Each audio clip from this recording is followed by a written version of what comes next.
Smash. There will be time for you to read the instructions and questions, and you will have a chance to check your work. All the recordings will be played once only. The test is in 4 sections.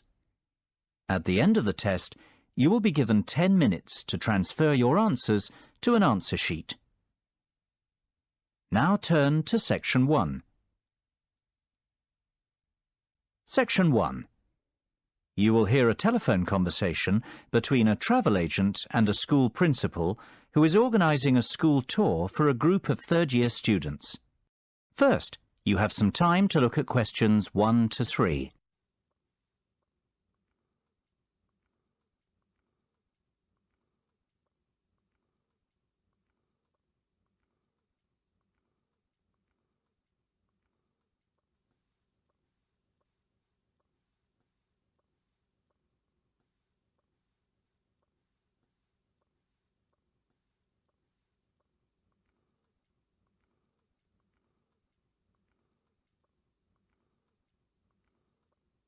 You will see that there is an example that has been done for you.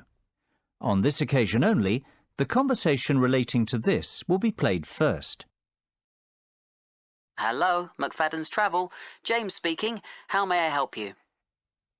Hi there. My name's Jonathan Presley, Principal of Sainsbury Secondary School.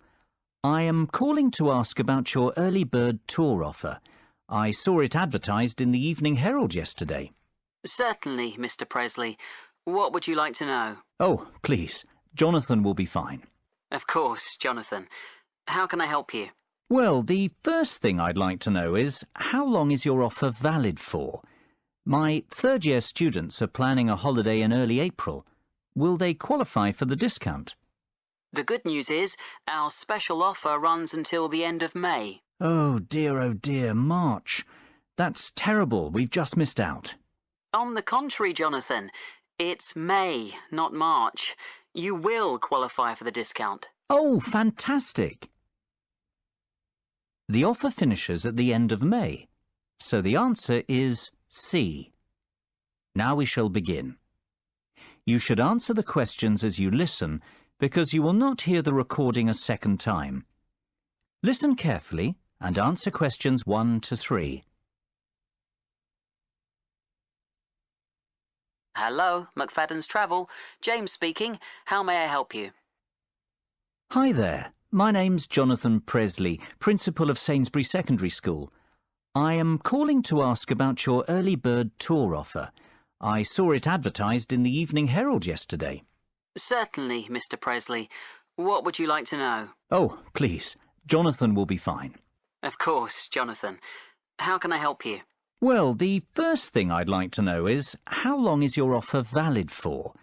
My third-year students are planning a holiday in early April. Will they qualify for the discount? The good news is, our special offer runs until the end of May. Oh dear, March. That's terrible. We've just missed out. On the contrary, Jonathan, it's May, not March. You will qualify for the discount. Oh, fantastic! And I'm only just getting started. The best news is yet to come.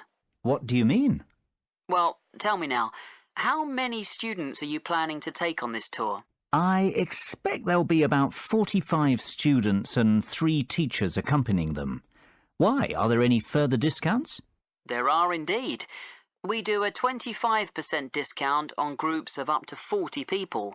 For you, we can offer an even better rate, a 50% discount. Wow! Is that on top of the 15% early bird discount? It most certainly is, which makes your total tour discount, 50 plus 15, 65%. Surely there's a catch. This is too good to be true. Well, there is a condition that you must choose your destination from a list we have selected. You can't book a tour to just anywhere in the world with this discount rate. I see. And would Madrid be on that list by any chance? I'm sorry to disappoint you, but we do not offer this rate on tours to Madrid. However, we have an excellent all-inclusive 7-day Barcelona tour which is available. How does that sound? Sounds interesting. What is the total cost per student? Let's see. It works out at £679 per person with the discount. The normal price is £1,940, so you are saving £1,261 per person. Hold on a moment. Let me get a pen to write some of this down. It's getting complicated. OK, how much will it cost per student? £679. And how much of a saving is that? £1,261. Barcelona sounds very good indeed. Tell me, what do you mean by all-inclusive? What does £679 get us? Before you hear the rest of the conversation, you have some time to look at questions 4 to 10.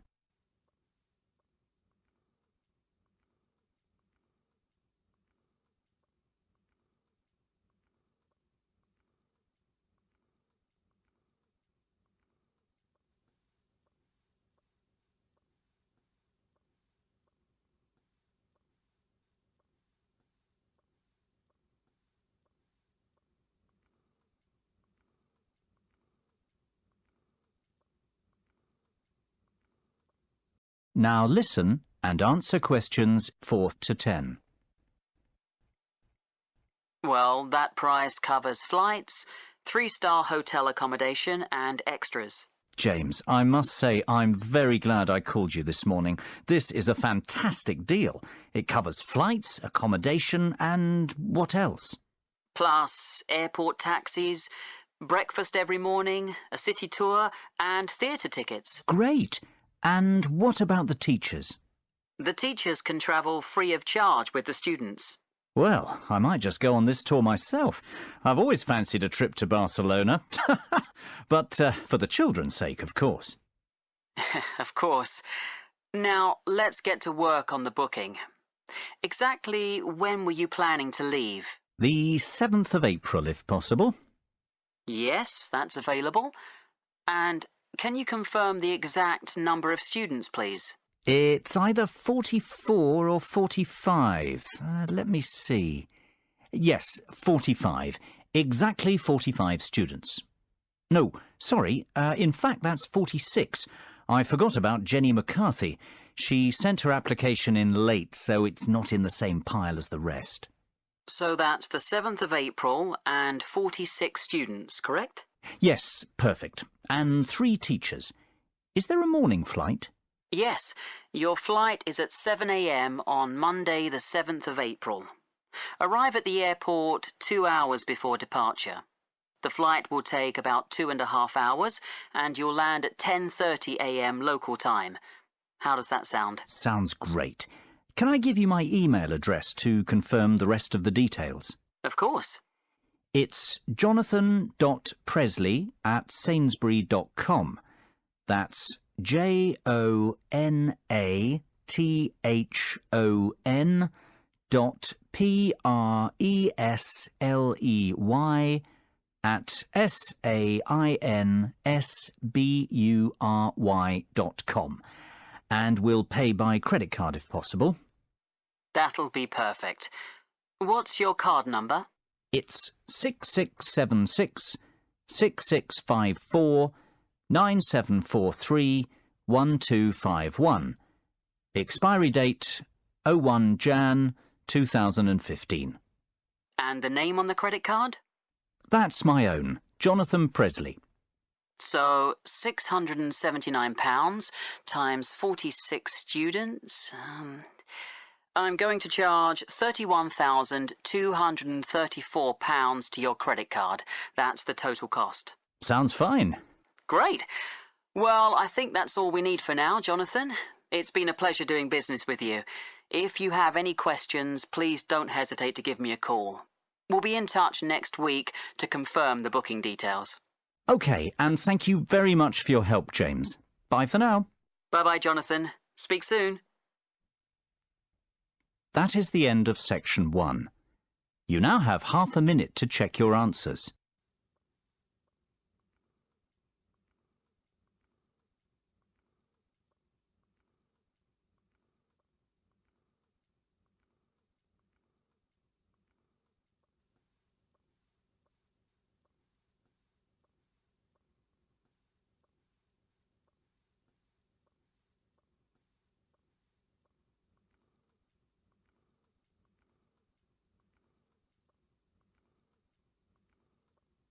Now turn to Section 2.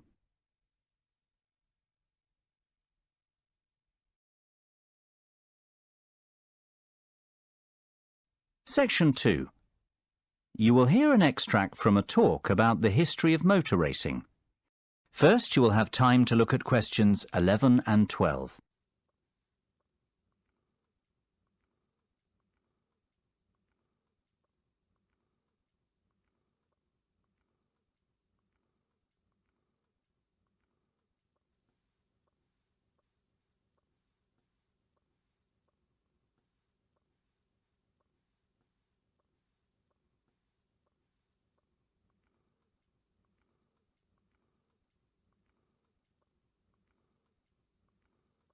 Now listen carefully and answer questions 11 and 12. Good morning and welcome to the programme. This week we're continuing our series of features on motor racing, and I am delighted to welcome to the show David McWilliams, widely recognised as the most knowledgeable motor racing historian in England. We've invited David in to talk to us about what is probably the most famous and prestigious motor racing championship in existence today. That is, of course, Formula One. David, Formula One is now a massive racing franchise, but how did it all begin? Well, Formula One has its roots in the European Grand Prix Motor Racing Championship, which began in the 1920s. After World War II, the Grand Prix was transformed into a new championship format, the one we are familiar with today, Formula One. The formula stands for the rules which all the drivers and manufacturers must respect. The one signifies that this racing championship is regarded as the best in the world. The first World Championship race was held in 1950 at Silverstone in England. It was won by Italian Giuseppe Farina in his Alfa Romeo. Farina narrowly beat his teammate Juan Manuel Fangio of Argentina to the title, yet it was Fangio who would go on to dominate the sport for the rest of the decade, winning 5 world championships. As the years went by, the sport became a global phenomenon and grew from strength to strength, becoming the biggest commercial sport on the planet. Before you hear the rest of the conversation, you have some time to look at questions 13 to 20.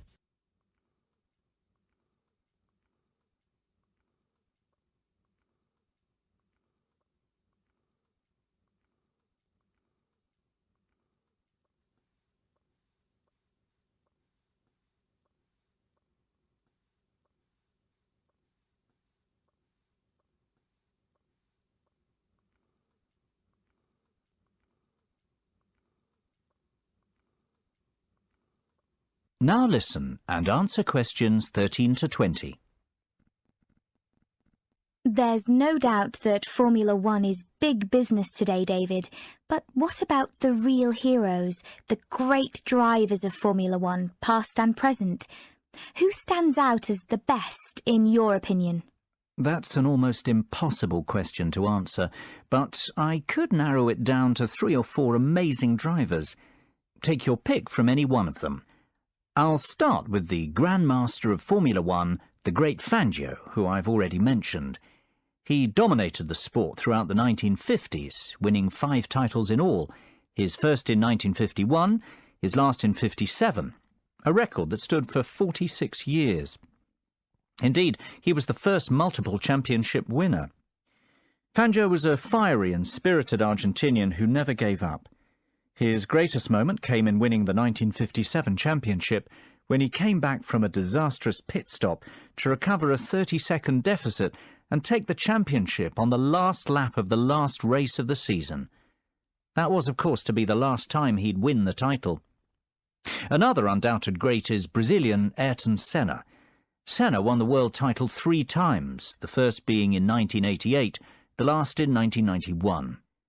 Tragically, he died in a race crash the year after, to the dismay of millions of fans watching the race unfold live on TV.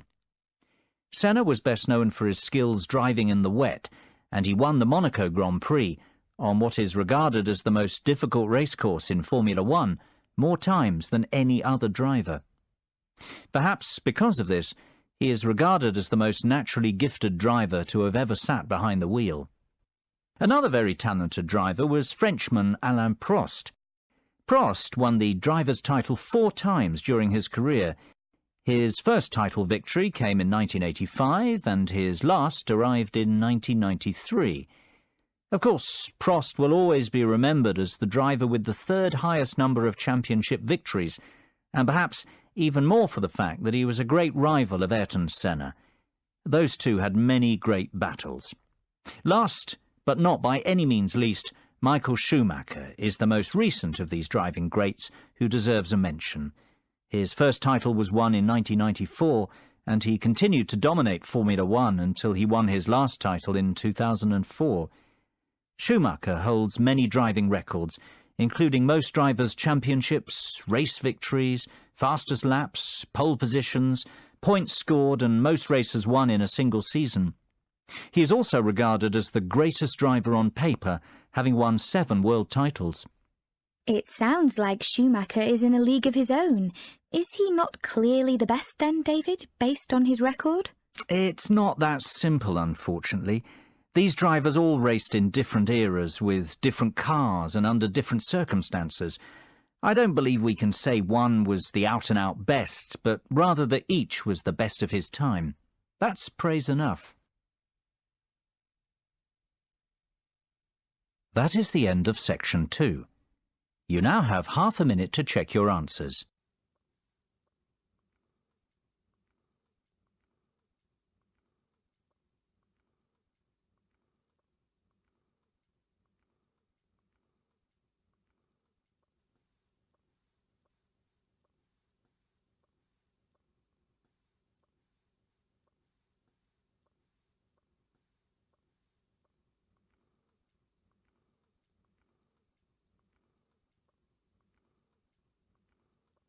Now turn to section 3.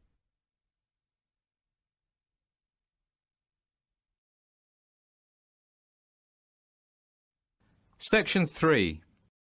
You will hear 4 business colleagues discussing a takeover proposal. First, you have some time to look at questions 21 to 27.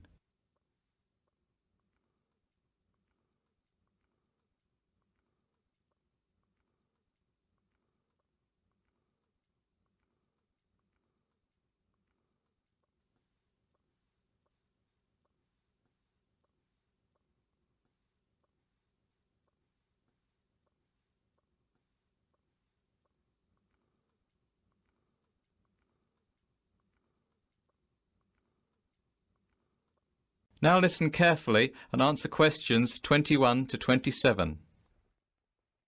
So, let's go over this again. We don't want to make any mistakes, and we all need to agree we're making the right decision. Absolutely. We'd have to spend a lot of money to buy Biz Educators Inc., almost £10 million. So let's get this right, otherwise it'll be our necks on the line. Well, I for one think this is an excellent opportunity for our company to expand and break into a new market. I say we should go ahead with the takeover. At £10 million, Biz Educators is good value for money. OK, Dave, I know you're very much in favour of the acquisition. How about you summarise the plus points of this venture for us? Mark, you're less certain and you've highlighted some issues already. Will you summarise the downsides? I'd be only too happy to. Right then, Dave, let's start with you. Why is this proposal so attractive? What are the upsides? It's simple economics. Biz Educators has a proven track record and is an industry leader. It is a well-respected company with a great name, has generated excellent goodwill, and has consistently made a gross profit of more than £500,000 per annum with a great shareholder return. Yeah, but what about the net profit? That's not nearly as high. In fact, last year it made a net loss of £100,000. Mark, that's only because it invested in a new manufacturing plant. That's a long-term investment to secure the company's future. In fact, it's a good thing, not a bad thing. It shows that the company has a clear and ambitious strategy going forward. Besides, a £100,000 loss is very small in real terms. It's hardly worth being concerned about. That loss will be clawed back within 2 years if the projected profits for 2012 and 2013 materialise. The forecast is for a net profit of £500,000 in 2012 and £1 million in 2013. The figures speak for themselves. This is a sound investment. I have to agree with Dave. Why are you so sceptical, Mark? I see where Dave is coming from, but we're overlooking some vital facts. First of all, this company wants to remain an independent entity. Hostile takeover bids are fraught with danger. We know from experience. Remember Davidsville Inc.? We spent a fortune researching that company and creating a workable business plan, only for the merger to fall through. Mark's right.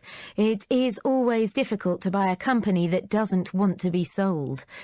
Davidsville was a disaster. Continue, Mark. That's not my only concern. I'm also worried that Biz Educators is a production-based company. We have no experience running companies like that.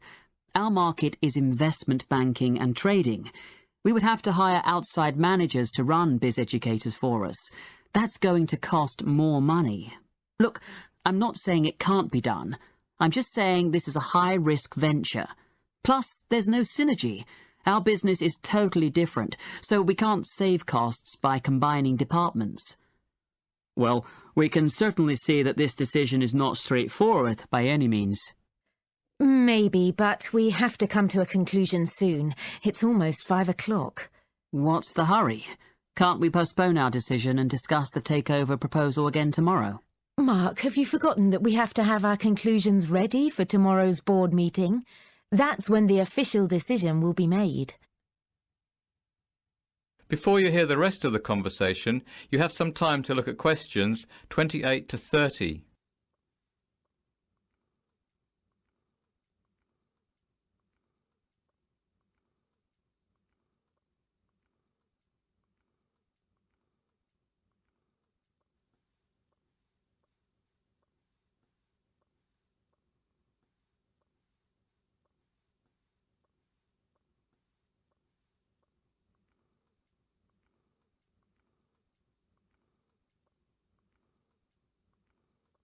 Now listen and answer questions 28 to 30.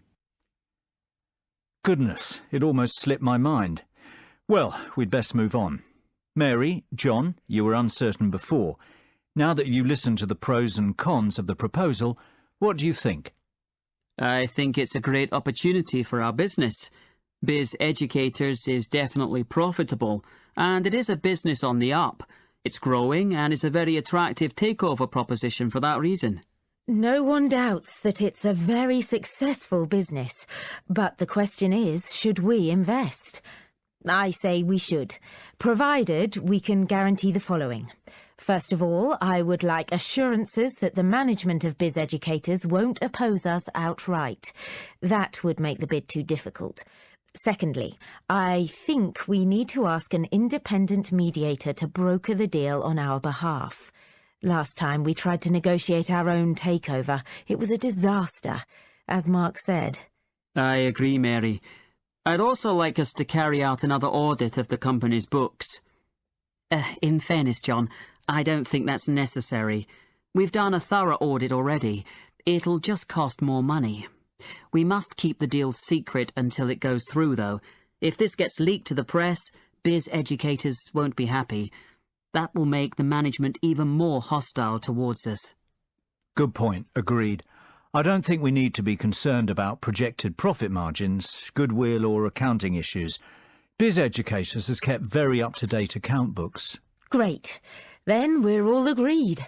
The takeover should go ahead provided we proceed cautiously. That is the end of section 3. You now have half a minute to check your answers.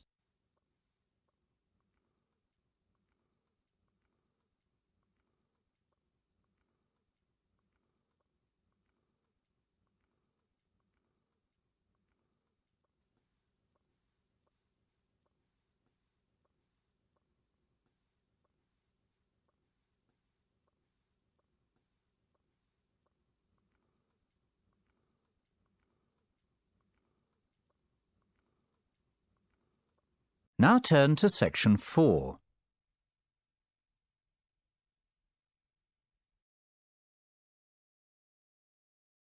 Section 4.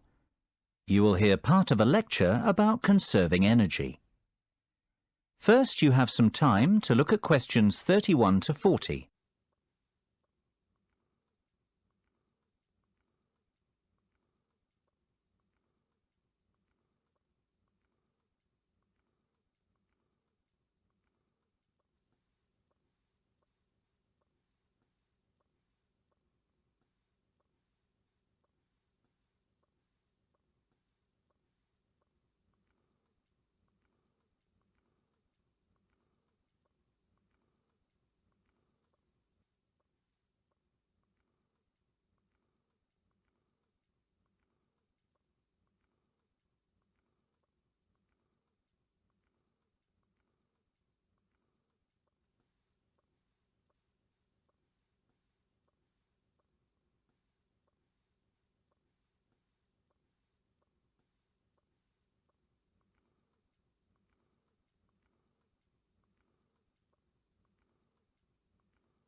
Now listen carefully and answer questions 31 to 40.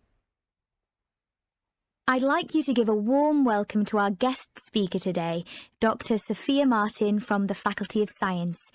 Dr. Martin is an expert in energy conservation, and she's going to talk to us about ways we can conserve energy in the home.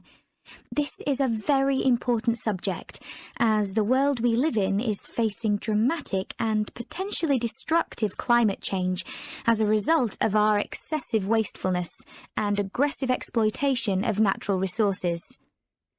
Thank you for the kind words, Alice. You are quite right. We face an unprecedented climate crisis, and it is up to each and every one of us to do our bit to help stop global warming. Believe it or not, if we all took some simple steps, we could dramatically reduce our carbon footprint and help protect the environment.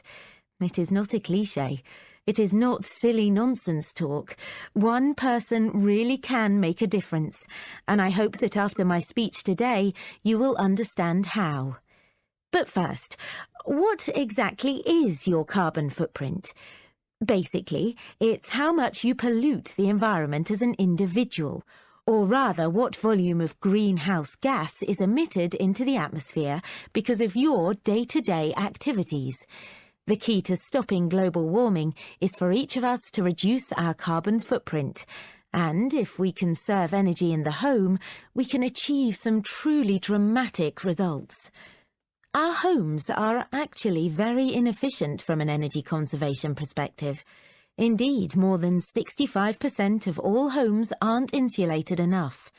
This means that they lose heat, and that homeowners waste a lot of energy, not to mention money, on heating during winter. So, the first step is to fit adequate insulation in the attic and outer walls of your home. This can reduce your heating bills by as much as 25%. What's more, the government offers grants to people who want to have their homes re-insulated, so it isn't a very expensive process, and you will probably recoup your investment within a couple of years. I would encourage everyone to consider this course of action. Both your wallet and the environment will thank you.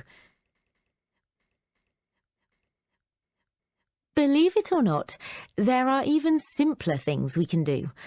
For a start, never paint your interior walls in dark colours. Dark colours absorb heat. Therefore, you will waste more energy trying to keep your home warm. Always use light colours on interior walls. Did you know a dishwasher that is 50% full uses almost the same energy as one that is 90% full? The moral of the story is to wait until your dishwasher is packed before switching it on. It'll save you and the environment. The same is true of most household appliances, so try to use them only when necessary. Another startling fact is that replacing just one normal light bulb with an energy-efficient light bulb will save you £25 over the lifetime of the bulb. Now, just imagine the savings if you replaced all the bulbs in your house. Having large windows seems to be in fashion right now, yet it makes no sense whatsoever from an energy-saving perspective. Windows are one of the biggest causes of heat loss. If you have large windows at home, my advice would be to close the curtains and blinds as often as possible. This will help your rooms retain heat. Another simple way to retain heat is to close all inside doors, especially ones which lead into cooler parts of the house. Carpets and rugs are great floor insulators. It's a good idea to have these fitted in rooms where heat retention is an issue. I would strongly advise people to consider erecting solar panels on their roofs. You don't need to live in a constantly sunny place to reap the benefits of these. Even our English weather will suffice. Solar panels can generate enough energy to heat your entire hot water supply, which is fantastic when you think how much you pay for this service at the moment. And of course, I would encourage people to continue recycling and composting waste. The next generation will thank us if we act now, and rightfully condemn us for failing to. Well, I can only hope you have found this speech informative and that I have highlighted the importance of the individual to the cause of environmental protection. Thank you for your attention. I'll hand you back to Alice now. That is the end of section 4. You now have half a minute to check your answers.